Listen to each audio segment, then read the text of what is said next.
Ananya had what many called a good life. A steady job at a bank, a regular paycheck at the end of every month, a cubicle decorated with sticky notes, and a tiny plant that leaned toward the fluorescent light. Everyone around her said, "You're lucky, you've made it." But every morning, as she rode the crowded bus, her heart sank. She knew she wasn't living, she was just existing. She dreamed of starting her own bakery, of filling mornings with the smell of fresh bread and sugar. But the thought of leaving her safe job terrified her. One evening, while closing the office, she noticed the janitor, an elderly man named Thomas, humming cheerfully.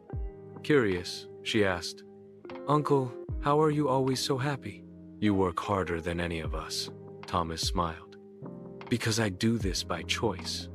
I once worked in an office like you. Good salary, good desk. But it killed me inside. One day, I left. Started small things, odd jobs. Hard, yes, but free. I'd rather sweep floors with joy than sit in a cage with a tie." His words struck Ananya like thunder. Cage. That's exactly how her job felt. That night, Ananya opened her savings book. She had enough for 6 months, if she lived carefully.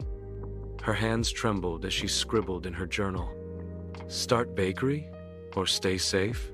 Days turned into weeks of indecision. Then one afternoon during lunch, her manager mocked her idea when she casually mentioned baking. "A bakery? You'll starve. Stick to the desk, safer that way." The words hurt but also lit a fire. That evening, she typed her resignation letter with shaking hands. The first month was brutal. Rent, bills, endless paperwork. She burned her first batch of bread. Customers laughed when her cakes looked crooked. Doubt whispered, "See, you should have stayed in the office." But she remembered Thomas's words, better to sweep floors with joy. So she kept going. She woke up at 4 a.m. every day, perfected recipes, handed out free samples. Slowly, smiles replaced criticism. People began returning, bringing friends.